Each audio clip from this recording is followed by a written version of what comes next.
I'm certainly not going to backpedal on anything I've said. Robert Downey Jr. just ignited Marvel's most shocking controversy yet by lashing out at Ryan Reynolds and even hurling insults during what was supposed to be a controlled interview. Marvel Studios quickly scrambled to arrange a damage control appearance, but the moment cameras rolled, things only got worse. I'm sorry, I really don't. What are we doing? Well, I'm just asking questions. That's all. Right. Okay. Bye. When pressed on whether he regretted his words, Downey flatly refused to backtrack. As the questioning grew more intense, his composure cracked. "I don't even know what we're doing here," he muttered before abruptly walking off set. As dramatic as that seemed, the fallout only escalated when word spread that Reynolds himself had been rattled by what insiders described as both a heated confrontation and even a veiled threat. And all of this chaos hit just as Marvel was banking on what many fans see as the most pivotal film since Endgame Avengers Doomsday. It was August 2025, and filming was underway at Pinewood Studios. Downey had returned to the Marvel fold. This time not as Tony Stark, but stepping into the role of Dr. Doom, a casting choice so monumental that his reported paycheck ranged between $50 to $60 million. Meanwhile, Reynolds was fresh off the billion-dollar success of Deadpool and Wolverine. Whispers suggested he'd appear in Doomsday, potentially cementing Deadpool's place in the main Avengers storyline. On paper, the combination looked like a dream. Behind the scenes, it was closer to a nightmare. By mid-August, rumors started bubbling on entertainment podcasts and industry boards that something had gone seriously wrong on set. These weren't the usual whispers of scheduling disputes or creative disagreements. This was personal. Accounts from shows like The Hot Mic described tensions boiling over after a seemingly harmless joke between two stars crossed an invisible line. We're asking, well, why don't you just reveal the two actors who were involved? And it's like, you guys don't understand what it is to be a reporter. What should have been a routine day of filming spiraled into an altercation so tense that production ground to a halt. Hosts John Rocha and Jeff Sneider initially kept names off the record, insisting that responsible reporting meant protecting their sources, but speculation was immediate and inevitable. The feud was between Robert Downey Jr. and Ryan Reynolds. Given their outsized presence on set and the sheer scale of their roles, few believed it could have been anyone else.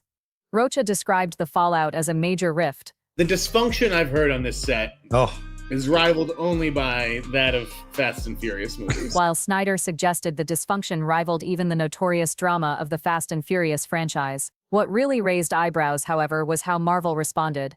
The studio, famous for micromanaging budgets and production timelines, was allegedly willing to spend millions reworking the schedule so Downey and Reynolds wouldn't have to share scenes, separate shooting blocks, stand-ins, rewrites, all reportedly on the table, all to keep the peace. Think about that.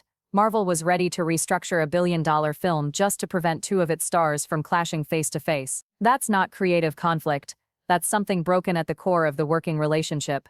And this wasn't the only controversy surrounding Downey's return. According to multiple insiders, he had demanded extensive reshoots of footage filmed with stand-ins in the Doom armor. Initially, he'd been reading lines off-camera, only to later insist, "This isn't working. Scrap it. I want everything redone with me in the suit." And there's only one person's way who matters, and that's actually Robert Downey Jr.'s way. Disney reportedly shelled out millions to satisfy the demand, fueling talk that Downey wielded outsized control over the production. The timing of all this couldn't have been worse. Marvel had just scored a colossal win with Deadpool and Wolverine, which crossed $1.3 billion globally and seamlessly tied Reynolds' wisecracking mercenary into the MCU proper. That momentum was supposed to carry into phase. Avengers Doomsday wasn't just another sequel, it was meant to reignite audience passion by reintroducing Marvel's most bankable star in a bold new role while leveraging the Deadpool phenomenon. Instead, conversations shifted away from storylines, spectacle, or the dream matchups fans crave. No one was debating how Dr. Doom's gravitas might collide with Deadpool's fourth-wall-breaking humor. They were fixated on gossip, two Hollywood veterans unable to coexist on set. Social media lit up with theories, fan edits, and speculative breakdown. As usual, the online narrative quickly ballooned, mixing verified leaks with wild conjecture. What made it stick was how perfectly the feud mirrored the actor's public persona. Reynolds had long cultivated his brand as the irreverent outsider, a man who skewered Hollywood's pretensions as easily as his character skewered supervillains. His entire career, and Deadpool's success, was built on saying the unsayable, mocking the system from within. It wasn't hard to imagine him cracking a joke that another star wouldn't take lightly. Downey, by contrast, embodied the opposite arc, Once written off as Hollywood's bad boy, he reinvented himself through Iron Man, climbing to the top as the very face of Marvel. His wit was carefully calibrated, his public persona tightly controlled. Downey had rebuilt his career on discipline and caution, learning the hard way how to play Hollywood's political game. His casting as Dr. Doom wasn't just another paycheck, it was a symbolic return, a crowning moment that cemented his transformation from liability to linchpin. The collision between Reynolds' chaotic energy and Downey's carefully curated authority may have been unavoidable. Reynolds entered the Marvel family as the brash newcomer with box office firepower. Downey was the king, returning to the throne he had built. For all the MCU's emphasis on teamwork and ensemble storytelling, what unfolded behind the scenes was more like a clash of dynasty. The scandal also raised troubling questions about the blockbuster machine itself. With Downey's staggering salary, perks like private travel, and an entire base camp at his disposal, many wondered had Marvel films shifted from collaborative projects into exercises in star management. The delays and rewrites, the pivot away from Kang as the main villain, even the postponement of the release from May 2025 to December 2026, all painted a picture of a production straining under its own weight. Other cast members hinted at the chaos as well. One performer compared the process to a green screen graveyard, while others described secrecy measures so intense that scripts arrived under fake titles. Though some tried to spin it positively, the pattern was clear. Avengers Doomsday was wobbling under the pressure of its own ambitions and the egos steering it, and at the center of it all, two men whose names once guaranteed box office dominance, now threatening to unravel the entire spectacle before it even reached audiences. When veteran performers with decades of experience in blockbuster filmmaking start going public about the unusual atmosphere of a production, it's usually a signal that the problems go deeper than standard creative hurdles. That was exactly the impression forming around Avengers Doomsday. The central question wasn't only whether Robert Downey Jr. and Ryan Reynolds had clashed, but what such a fracture meant for Marvel itself. If two of the industry's most seasoned and bankable stars couldn't coexist on a set meant to symbolize Marvel's triumphant new chapter, what did that say about the studio's ability to manage the fragile balance of egos that now dominate big-budget movie-making? To understand the gravity of this alleged feud, it helps to revisit the professional histories both men carry with them, baggage that doesn't just vanish when cameras roll. Let's start with Ryan Reynolds. His career track record almost reads like a cautionary manual on how quickly charm can tip into tension behind the scenes. Over the years, he has developed a reputation for running into conflicts with colleagues, actors, directors, even producers, across multiple projects and genres. These aren't isolated misunderstandings.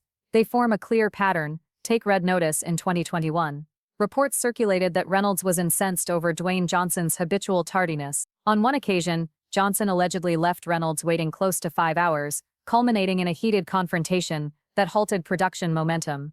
Some outlets framed the clash as explosive, others downplayed it as a minor squabble, but the details mattered less than the context.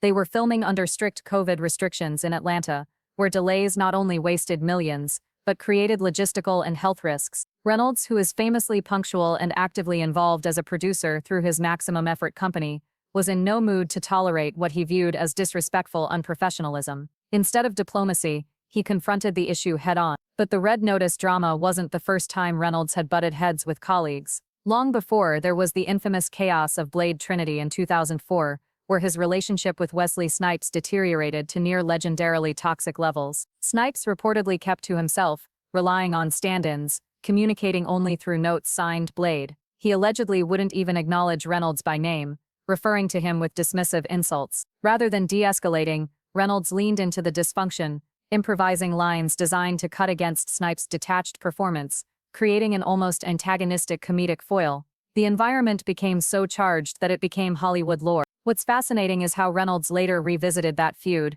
2 decades later, in 2024, he personally convinced Snipes to cameo in Deadpool and Wolverine, their characters trading tongue-in-cheek jabs about their old friction. Snipes later admitted that he hadn't appreciated Reynolds' style back then, but had come to see him as uniquely suited to Deadpool's meta humor. Still, the fact that their relationship had once been so bitter speaks volumes. Then there was the 2018 tension, with TJ Miller on Deadpool. This one cuts even deeper because it unfolded inside Reynolds' comfort zone, the Deadpool franchise he practically owned. Miller recalled how Reynolds, in full character, delivered what felt like personal insults under the guise of improvisation. It wasn't playful banter, but cutting remarks about Miller's role being expendable, delivered in front of the cast and crew. Everyone on set was reportedly stunned, unsure whether Reynolds had crossed a professional boundary or simply blurred it. Miller described Reynolds as kind of insecure, a description that suggests the actor's brand of humor sometimes masks deeper tensions. Although they later patched things up privately,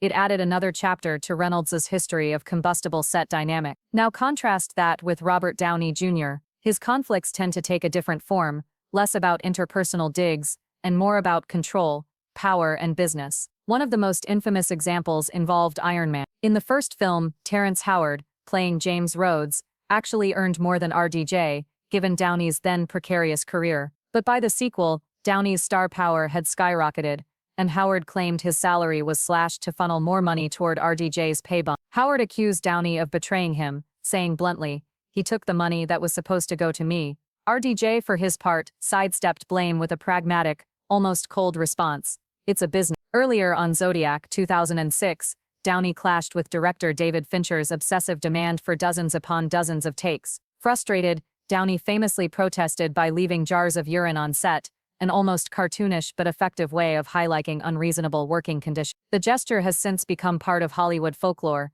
but beneath the humor, it revealed Downey's refusal to quietly endure what he perceived as abuse of authority.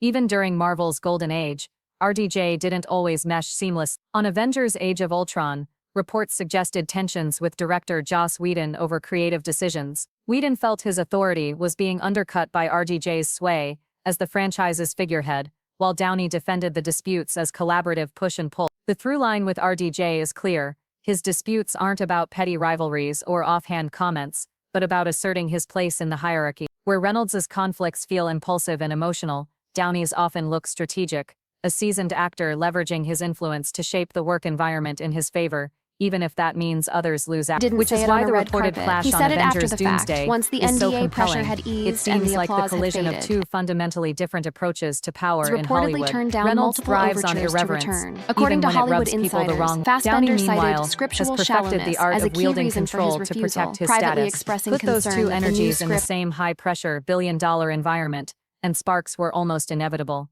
Adding fuel to the fire is their personal history. Reynolds was once married to Scarlett Johansson, from 2008 to 2011, in a union rumored to have been fraught with tension. Johansson, of course, went on to forge a close friendship with RDJ during their Marvel years together. If she had ever confided in Downey about her past with Reynolds, it's not hard to imagine that coloring his perception of his co-star before filming even began. That context could have created a minefield of resentment, mistrust, and hostility right from the start. So when whispers spread of shouting matches, near walk-offs, and Marvel executives scrambling to restructure schedules at astronomical cost, the industry wasn't shocked. It felt like the logical outcome of two careers defined by conflict, only now colliding at the very center of the most powerful franchise in modern cinema.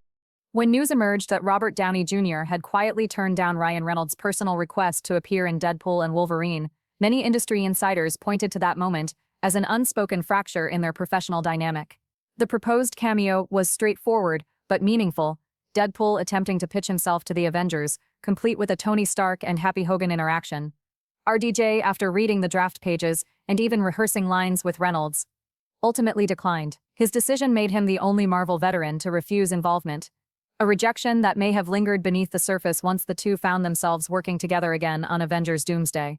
While the refusal was handled politely in public, the implications were obvious. Reynolds, who had invested personal capital into convincing RDJ to join, might have interpreted the rejection as a dismissal of his brand of humor and irreverent storytelling. Downey, on the other hand, may have felt reaffirmed in his choice when Deadpool and Wolverine succeeded on its own terms, proving the film didn't need Iron Man to dominate the box office. To some, this created the perfect foundation for underlying tension, one actor feeling undervalued, the other believing distance was the smarter professional move.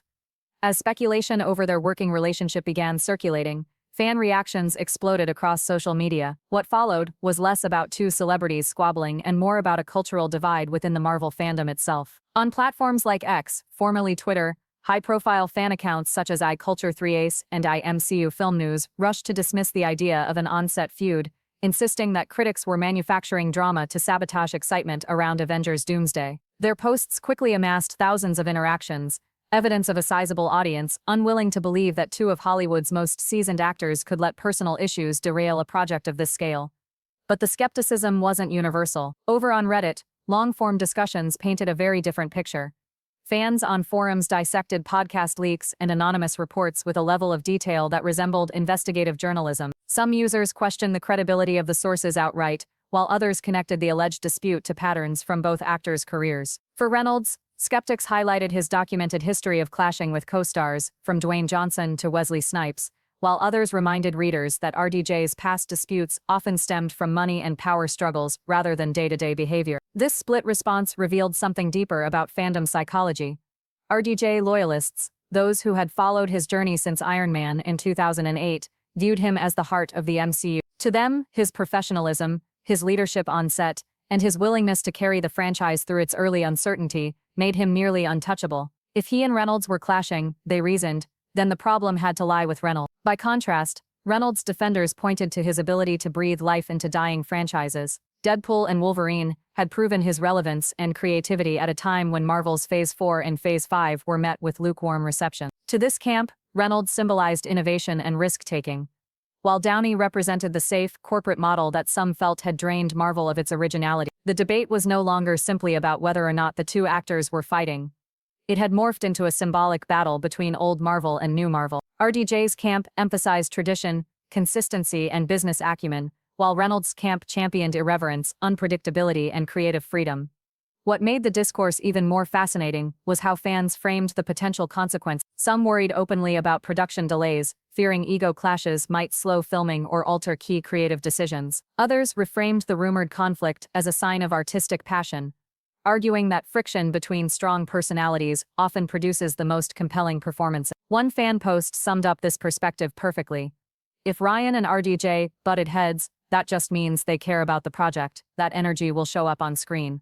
Still, industry veterans noted that such romanticized takes often obscure the harsh realities of blockbuster filmmaking. The MCU is no longer the unshakable juggernaut it once was, with box office disappointments and divided critical responses clouding its recent phases. Marvel leadership had hoped that RDJ's return as Doctor Doom and Reynolds' integration of Deadpool into the main continuity would re-energize the franchise. If backstage drama derailed these efforts, it could deepen concerns that Marvel was losing control of its own empire. Fan debates grew even more sophisticated as discussions moved beyond personality clashes into broader business strategy. Viewers weren't just arguing over who was right, they were analyzing how Disney might manage the fallout, what it meant for Phase 6's schedule, and how the company's box office ambitions might shift if tensions persisted. This demonstrated how modern fandom has evolved.